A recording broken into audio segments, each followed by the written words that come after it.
Orpheus. Orpheus and Eurydice. Love beyond death. The son of song. In the ancient world, music was magic, and the greatest magician of them all was Orpheus. He was the son of Calliope, the muse of epic poetry, and some say Apollo, the god of music. From birth, he was gifted with a golden lyre. When Orpheus played, the world stopped to listen. Wild beasts would lie down peacefully at his feet. Trees would uproot themselves to move closer to his melody. Rivers would stop flowing, not wanting to make a sound over his song. He was not a warrior like Hercules or a king like Theseus. He was a gentle soul. He had sailed with Jason and the Argonauts, saving them from the deadly sirens, not by fighting, but by playing a song so beautiful it drowned out the monsters' voices. But his greatest story is not about adventure. It is about love. He fell deeply in love with a wood nymph named Eurydice. Their love was perfect, a harmony of souls. On their wedding day, the joy was palpable. Hymen, the god of marriage, attended the ceremony, but his torch smoked and sputtered, a bad omen. The serpent in the grass. The omen proved true almost immediately. Shortly after the wedding, Eurydice was wandering through a meadow with her bridesmaids. Some say she was fleeing from the unwanted advances of a minor god named Aristaeus. As she ran through the tall grass, she stepped on a viper.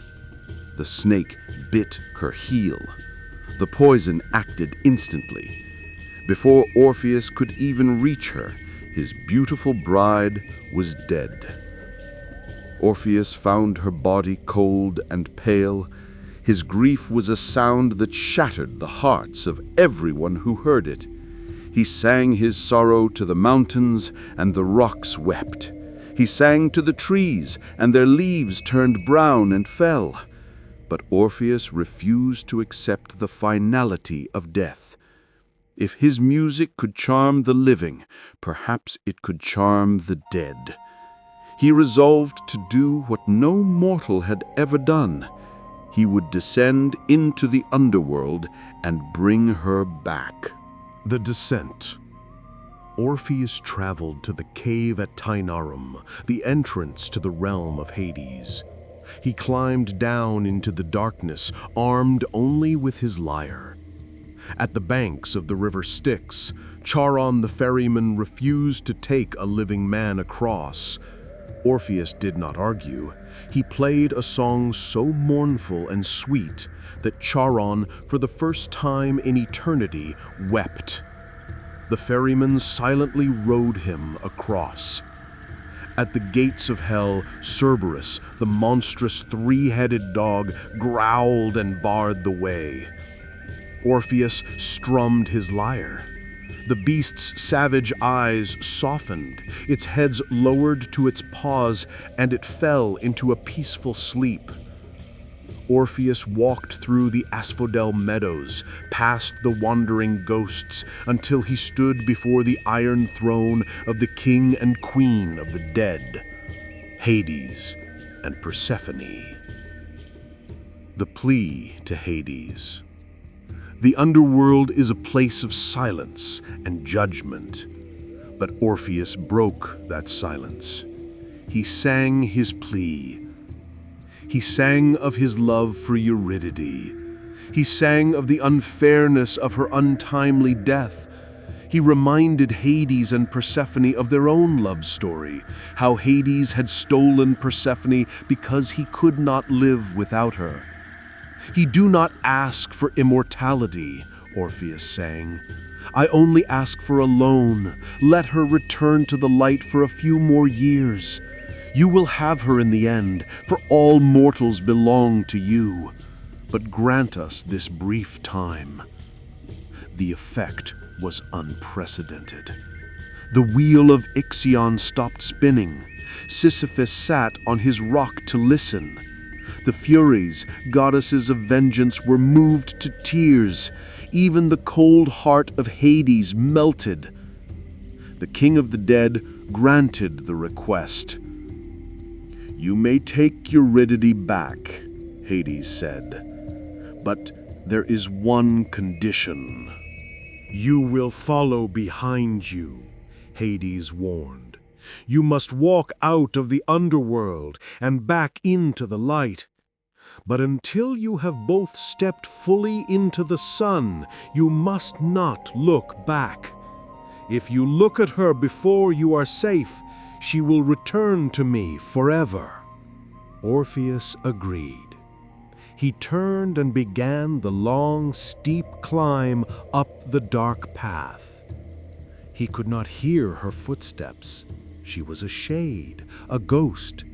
He could not feel her breath. Doubt began to creep into his mind. Was she really there? Did Hades trick him? Was he walking alone into the light? The journey was agonizing. Every instinct screamed at him to check, to make sure she was safe. But he held his gaze forward. He climbed past the Styx, past the gates, up the tunnel toward the world of the living. Finally, he saw the daylight ahead. He stepped out of the cave into the warm sun. Overcome with relief and joy, he turned around to share the moment with his wife. But Eurydice was still a few steps behind, still in the shadows of the cavern. He saw her for a split second. She reached out her arms to him. "Farewell," she whispered, and then she was pulled back.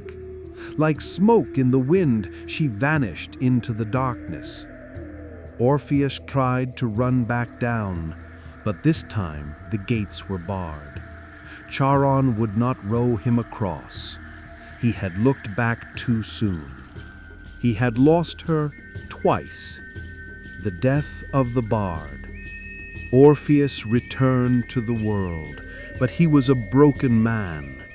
He wandered the wilds of Thrace, playing songs of such utter despair that the world mourned with him. He swore off the love of women forever. He worshipped only Apollo, the sun, turning his back on Dionysus and his chaotic revelry. This angered the Maenads, the frenzied female worshippers of Dionysus. One day, encountering Orpheus in the woods, they attacked him. They screamed to drown out his music so they wouldn't be charmed by it. In their madness, they tore him limb from limb.